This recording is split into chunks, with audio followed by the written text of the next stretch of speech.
Oke, saya mau lanjut ke Bang Heri. Bang Heri, begini Bang Heri, kalau kita melihat kan di beberapa kasus yang termasuk dalam golongan extraordinary crime, misalnya pelecehan seksual, kemudian korupsi dan lain sebagainya. Ini biasanya kan ada beberapa kasus kalau di tahap tuntutan, misalnya jaksa penuntut umum ini kemudian menuntut berapa tahun atau berapa lama masa hukuman, tapi kemudian hakim ini memvonis bisa lebih ringan, bahkan lebih berat. Nah, ini apa yang kemudian menjadi pertimbangan hakim dalam memberikan putusan ini?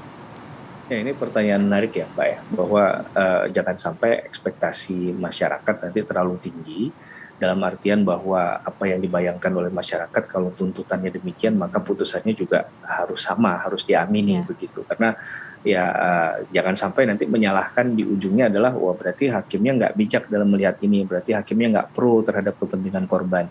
Sekali lagi hakim akan menilai dari dakwaan tuntutan tadi apakah sesuai dengan fakta-fakta sehingga semua unsur yang didakwakan itu memenuhi semua atau tidak. Nah ini penting karena bicara tentang hukum pidana adalah bicara tentang kebenaran material, kebenaran yang sesungguhnya. Maka hakim tentunya tidak bisa main-main, apalagi kalau pidana mati ini kan harus berhati-hati ya Mbak diputuskan karena nggak bisa lagi diubah dengan cara apapun kalau sudah sampai nanti dieksekusi. Nah ini perlu dipertimbangkan, bahkan dalam rancangan KUHP yang terbaru sebenarnya, kalau nggak salah saya di pasal 100 ya, dibuka peluang untuk pidana mati percobaan. Apa itu pidana mati percobaan? Bahwa seseorang itu tidak akan dihukum mati kalau seandainya dalam jangka waktu kalau tidak salah 10 tahun ada perubahan sikap. Dia merasa menyesal, dia memperbaiki diri ke arah yang lebih baik begitu. Nah itu dibuka di peluang di rancangan KUHP, bukan berarti saya mengatakan bahwa ini ingin pro terhadap kepentingan dari si terdakwa, tapi perlu kita sampaikan di forum ini, biarlah hakim nanti secara bijaksana melihat, menilai proses tadi apakah sesuai dengan tuntutan. Yang pasti yang sudah dilakukan oleh jaksa sudah on the right track, karena memang katakanlah tadi untuk tuntutan pidana mati itu saya sampaikan adalah salah satu bagian yang memang tercantum di dalam ketentuan pasal yang mengatur tentang tindak pidana tersebut gitu. Oke, kembali saya mau ke Bang Aris kemudian mengkritisi mengenai tuntutan hukuman mati ini, tidak hanya kemudian soal pelaku, tapi juga kita ingin tahu bagaimana kemudian perlindungan dan perhatian untuk korban-korban dari pelaku ini, Bang Aris. Iya, saya kira demi keadilan hukum bagi korban, ya, demi kepentingan terbaik dari korban, di mana kita ketahui bahwa JPU sudah dapat membuktikan bahwa ada sekitar 21 korban yang dilakukan oleh terdakwa sekarang. Oleh sebab itu, saya kira dalam perspektif perlindungan korban, maka Komnas Perlindungan Anak mendorong dan mendesak pemerintah dalam hal ini harus hadir di dalam derita dan persoalan yang dihadapi oleh korban. Di mana kita tahu bahwa dilaporkan dari 21 korban itu ada 8 bayi yang perlu mendapatkan pertolongan.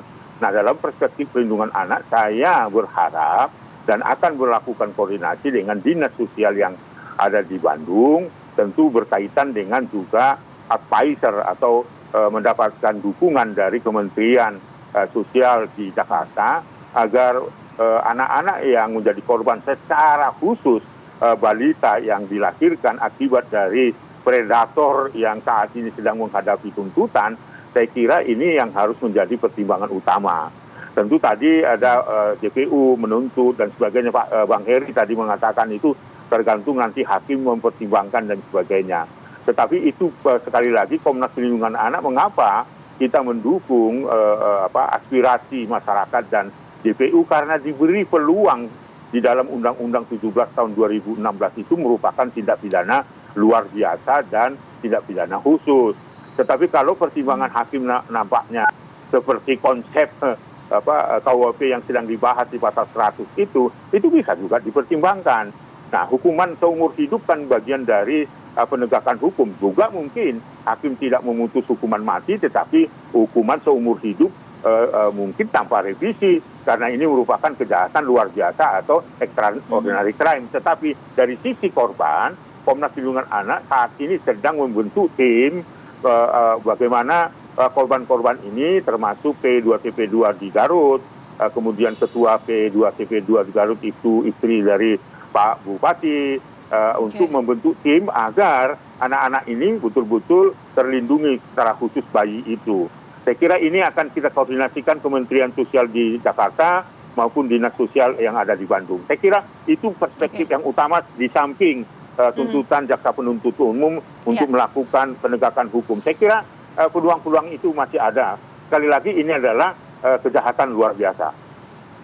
Ya, tentu Bang Aris kita miris prihatin atas peristiwa ini karena anak-anak di bawah umur yang kemudian menjadi korban. Tentu harapan kita bersama proses pemulihan psikologis terhadap korban ini bisa berjalan optimal. Tapi yang ingin saya tanyakan Bang Aris, sebetulnya kalau kita bicara mengenai proses rehabilitasi, pemulihan psikologis terhadap korban, ini indikator seperti apa sih yang pada akhirnya menetapkan bahwa korban ini dinyatakan pulih? Iya, saya kira harus ada assessment awalnya ya. Tim tadi kan kita pertama membentuk tim dulu yang profesional dan expert ya, yang betul-betul bisa menilai itu. Lalu kemudian kita bersepakat untuk melakukan assessment-nya, mapping terhadap apa yang sebenarnya dibutuhkan oleh korban, termasuk bayi yang dilahirkan. Jadi harus ada itu, lalu kemudian kita pilah-pilah apa yang kita lakukan, langkah-langkah strategis apa yang harus kita lakukan di dalam pemulihan. Baik itu untuk menyelamatkan secara medis, secara psikologis terhadap korban, terhadap anak atau bayi yang sudah dilahirkan dan sebagainya. Jadi berdasarkan assessment itu maka peran kita masing-masing yang di dalam tim litigasi dan rehabilitasi sosial anak ini bertugas sesuai dengan kemampuannya. Misalnya psikolog dia melakukan terapi apa, pekerja sosial melakukan tindakan apa, lalu kemudian pemerintah melakukan tindakan apa. Saya kira supaya ini menjadi satu gerakan memutus mata rantai itu bukan hanya kasus di Bandung ini atau kasusnya Pak Heri ini, tetapi ini kan kita sudah dibuka mata kita bahwa peristiwa yang sama juga terjadi di lingkungan satuan pendidikan lain yang membutuhkan perlindungan anak, termasuk bagaimana kita memberikan yang terbaik bagi korban-korban selain penegakan hukum. Penegakan hukum jalan terakhir sebenarnya, Mbak. Tapi bagaimana kita melakukan sosialisasi, pencegahan agar kejadian-kejadian yang sama tidak terjadi lagi di Indonesia. Itu prinsipnya. Jadi sangat keras Komnas Perlindungan Anak mengatakan bahwa tidak ada toleransi kata damai terhadap kejahatan seksual siapapun yang melakukannya, apapun latar belakangnya. Baik, Bang Aris.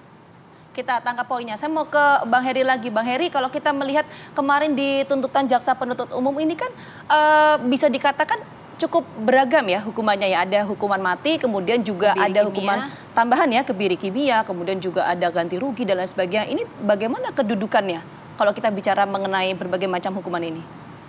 Ya, ini pertanyaan sekali lagi yang menarik juga, Mbak. Karena kalau kita lihat peluang-peluang itu memang dibuka di pasal yang didakwakan oleh jaksa penuntut umum. Cuman masalahnya apakah itu nanti dalam pelaksanaannya seperti apa. Nah, ini kan yang penting untuk kita perhatikan secara bersama ya. Karena kalau kita bicara pidana mati itu adalah pidana yang sudah maksimal. Tidak ada lagi ancaman hukuman pidana yang lebih tinggi daripada pidana mati. Sedangkan dalam perkara ini selain pidana mati, tuntutannya ada pidana tambahan dari pidana kebiri, kemudian kebiri kimia ya, kemudian ada juga pengungkapan identitas tersangka. Nah, mungkin kalau pengungkapan identitas tersangka itu tidak menjadi soal ya, tapi yang menjadi soal adalah ketika kebiri kimia ini, apakah dia nanti akan overlapping dengan pidana matinya, ataukah akan kalau memang nanti dijatuhkan sesuai dengan tuntutan jaksa penuntut umum di kebiri kimia dulu, kemudian baru di pidana mati. Dan mungkin di tataran implementasi juga saya nggak tahu apakah ini sudah satu suara, sudah satu konsep begitu dengan instansi lain, karena tentunya bukan jaksa selaku eksekutor dalam kebiri kimia ini ya. Menurut saya ya, pasti pandangannya adalah kepada mereka yang punya kewenangan, yang punya keilmuan, mungkin teman-teman kedokteran. Nah, apakah sudah dibicarakan dan memang sudah sepakat tadi dengan konsep proseduralnya, karena bagaimanapun dalam menghukum seseorang juga tentunya perlu ada prosedur tata cara yang diperhatikan. Kira-kira demikian. Oke. Kita kawal bersama tentunya peristiwa ini, nanti vonisnya akan seperti apa, hukumannya tentunya yang kita harapkan yang pantas dan terukur dari semua yang telah dilakukan oleh pelaku. Terima kasih Bang Aris Merdeka Sirait, Ketua Komnas Perlindungan Anak dan juga... Halo. Ya, silakan Bang, sedikit saja Bang Aris. Sebuah contoh sudah ada sebuah keputusan pengadilan di Surabaya kalau tidak salah dan Bangkalan, itu ada hukuman fisik 12 tahun ditambahkan dengan kebiri suntik kimia. Tetapi harus dijalani dulu pidana pokoknya, lalu kemudian dilakukan dengan kebiri dan pemasangan chip. Itu sudah ada, saya kira ini bisa patut dan dicontoh jaksa penuntut umum. Saya kira sekali lagi Komnas Perlindungan Anak tidak toleransi terhadap kekerasan dalam bentuk apapun. Oke. Baik. Terima kasih Bang Aris Merdeka Sirait, Ketua Komnas Perlindungan Anak, dan juga Bang Heri Firmansyah, pakar hukum pidana Universitas Tarumanegara, bergabung bersama kami di Apa Kabar Indonesia pagi ini. Terima kasih Mas Heri.